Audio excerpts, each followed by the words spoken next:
बात लगभग 40 साल पुरानी है। पंजाब में सिख आतंकवाद अपने चरम पर था। इसका नेतृत्व जनरल सिंह भिंडरावाले कर रहा था, वो भी स्वर्ण मंदिर में बैठकर। 5 जून 1984 को उस वक्त की प्रधानमंत्री इंदिरा गांधी सिख आतंकवाद को खत्म करने के लिए ऑपरेशन ब्लू स्टार शुरू करने का आदेश दिया था। ऑपरेशन में भिंडरावाला सहित उसके कई साथियों की मौत हो गई थी। ऑपरेशन स्वर्ण मंदिर के कुछ हिस्सों को भी क्षति पहुंचाया था। इससे सिख समुदाय का एक तबका इंदिरा गांधी से नाराज हो गया था। ऑपरेशन ब्लू स्टार के बाद खुफिया ब्यूरो को लगातार इंदिरा गांधी की हत्या की साजिश रचे जाने के इनपुट मिल रहे थे। इसी के चलते रा के प्रमुख आरएन काव को पीएम का सुरक्षा सलाहकार बनाया गया। इसके बाद इंदिरा गांधी की सुरक्षा दस्ते से बेअंत सिंह जैसे सिख गार्डों को हटाकर दिल्ली पुलिस में वापस भेज दिया गया था। लेकिन इंदिरा गांधी ने सोचा कि सिख गार्डों को हटाने से जनता के बीच उनकी सिख विरोधी छवि बनेगी। लिहाजा उन्होंने दिल्ली पुलिस को अपने सिख गार्डों को बहाल करने का आदेश दिया था, जिसमें बेअंत सिंह भी शामिल था। 31 अक्टूबर 1984 की सर्द सुबह, यह इंदिरा के लिए काफी बिजी शेड्यूल वाला दिन था। उन पर एक डॉक्यूमेंट्री बनाने पीटर उस्तिनोव आए हुए थे। दोपहर में ब्रिटिश पीएम जेम्स कैलाहन के साथ मीटिंग तय थी। इसके बाद राजकुमारी एनी के साथ डिनर का प्रोग्राम था। 1966 में इंदिरा के प्रधानमंत्री बनने के बाद डॉक्टर रहे कृष्ण प्रसाद माथुर कहते हैं कि वे इंटरव्यू के लिए तैयार हो रही थी। ब्यूटिशियन उनका मेकअप करने में मशगूल थी। सुबह 9 बजे थे। इंदिरा गांधी तैयार होने के बाद अपने घर एक सफदरगंज रोड से अपने ऑफिस बगल के बंगले एक अकबर रोड जाने को उठी। यहाँ पर पीटर उस्तिनोव उनका इंतजार कर रहे थे। धूप से बचाने के लिए कांस्टेबल नारायण सिंह एक छाता लेकर उनके बगल में चल रहे थे। उनके जस्ट पीछे उनके पीए आर.के. धवन और निजी सेवक थे। वो हमेशा की तरह उन्होंने इस दौरान ब्लैक बॉर्डर वाली केसरिया रंग की साड़ी पहनी थी। उन्होंने साड़ी के मैचिंग की ब्लैक सैंडल भी पहन रखी थी। कैमरे पर फोटोजेनिक होने के लिए उन्होंने अपनी बुलेट प्रूफ जैकेट नहीं पहनी थी। उस दौरान धमकियां मिलने के चलते उन्हें बुलेट प्रूफ जैकेट पहनने के लिए सलाह दी गई थी। जैसे ही इंदिरा गांधी एक अकबर रोड को जोड़ने वाले विकेट गेट पर पहुंचे, उन्होंने धवन के कान में कुछ कहा। गेट पर इंदिरा गांधी के सुरक्षा गार्ड सब इंस्पेक्टर बेअंत सिंह और संतरी बूथ पर constable Satwant Singh Sten gun लेकर खड़े थे। इंदिरा गांधी ने हमेशा की तरह आगे बढ़कर बेअंत और सतवंत को नमस्ते कहा। इतने में बेअंत ने 38 बोर की सरकारी रिवॉल्वर से इंदिरा गांधी पर तान दी।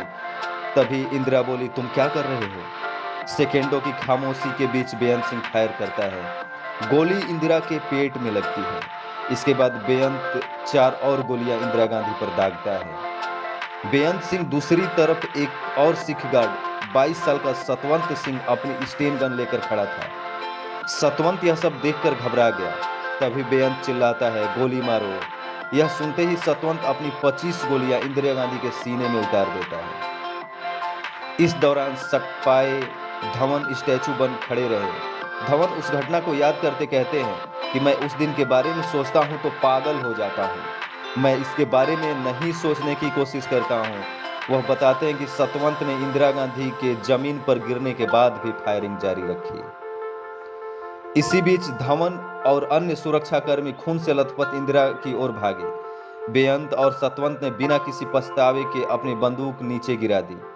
बेअंत ने कहा, मुझे जो करना था मैंने कर लिया, अब आपको जो करना है वो करिए। अब तक आईटीबीपी के जवान आ चुके थे। उन्होंने बेअंत और सतवंत सिंह को अपने कब्जे में लिया। इसी दौरान रहस्यमय तरीके से बेअंत सिंह को गोली मार दी गई और उसकी तुरंत मौत हो गई। कुलदीप नैयर अपनी किताब एक जिंदगी काफी नहीं में लिखते हैं, धवन ने एम्बुलेंस ड्राइवर को आवाज लगाई, लेकिन दूसरी तरफ से कोई आवाज नहीं आई। उन्होंने इधर उधर देखा, लेकिन कोई दिखाई नहीं दिया। प्रधानमंत्री के घर पर तैनात एम्बुलेंस का ड्राइवर उस वक्त चाय पीने के लिए बाहर गया था। अब धवन एम्बुलेंस लाने के लिए कहते हैं। धवन और सुरक्षाकर्मी दिनेश भट्ट इंदिरा गांधी को एम्बेसडर की पिछली सीट पर लिटाते हैं। तभी सोनिया गांधी दौड़ते हुए आती हैं और चिल्लाती हैं, मम्मी हे भगवान क्या हो गया। सोनिया गांधी उस दिन को याद करते हुए कहती हैं कि जब मैंने गोलियों की आवाज़ सुनी तो लगा कि ये दिवाली के बचे हुए पटाखों की है, लेकिन ये कुछ अलग ही था।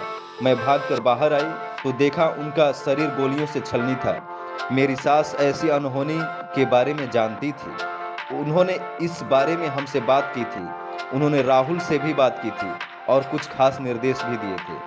अम्बेसडर में सोनिया के साथ धवन और एक अन्य सुरक्षाकर्मी दिनेश भट्ट बैठते हैं। सोनिया के पीछे की सीट पर बैठी इंदिरा गांधी के सिर को अपने गोद में रखा।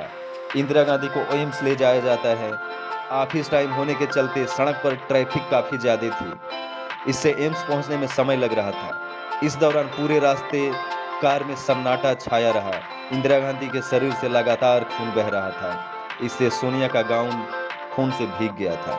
कार 9:30 बजे के आसपास एम्स पहुंचती है। ड्यूटी पर मौजूद जूनियर डॉक्टरों को एक झटके के साथ एहसास हुआ कि मरीज कौन है, और गुलेरिया, एमएस कपूर और एम बालाराम जैसे टॉप सर्जन और डॉक्टर मिनटों में वहां पहुंच गए। इंदिरा गांधी का तुरंत ही इलेक्ट्रोकार्डियोग्राम किया गया। इंदिरा के दिल में मामूली सी हरकत हो रही थी, वही नाड़ी में कोई धड़कन नहीं मिल रही थी। डॉक्टरों ने तुरंत खून बहने से रोकने की कोशिश की, बाहर से सपोर्ट दिया गया। सर्जनों ने उनके चेस्ट और पेट का ऑपरेशन किया। इस दौरान खून देने की अपील की गई। इसके बाद एम्स के बाहर खून देने वालों की भारी भीड़ उमड़ पड़ी। 88 बोतल नेगेटिव खून चढ़ाया गया, ओ नेगेटिव खून चढ़ाया गया, लेकिन कुछ काम नहीं आया।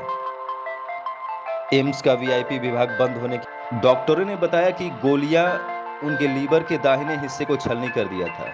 उनकी बड़ी आंत में 12 के करीब छेद हो गए थे और छोटी आंत को काफी नुकसान पहुंचा था। उनके फेफड़े में भी एक गोली लगी थी और रीढ़ की हड्डी भी गोलियों के असर से टूट गई थी।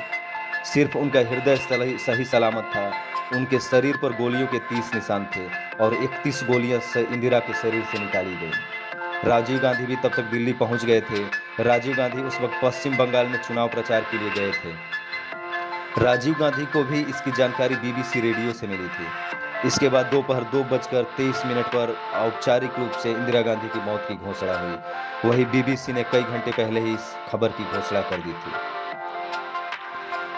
संवैधानिक मानदंडों के अनुसार जब एक प्रधानमंत्री की कार्यालय में किसी वजह से मौत हो जाती है तो दूसरे को तुरंत शपथ लेनी पड़ती है, नहीं तो सरकार का अस्तित्व समाप्त हो जाता है। इसलिए ऑल इंडिया रेडियो को राजीव गांधी को प्रधानमंत्री के रूप में शपथ लेने से कुछ मिनट पहले ही घोषणा करने की अनुमति दी गई थी। एम्स में उस वक्त सैकड़ों लोग जुट गए थे।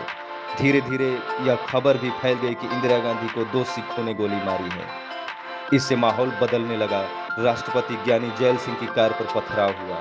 शाम को अस्पताल से लौटते लोगों ने कुछ इलाकों में तोड़फोड़ शुरू कर दी।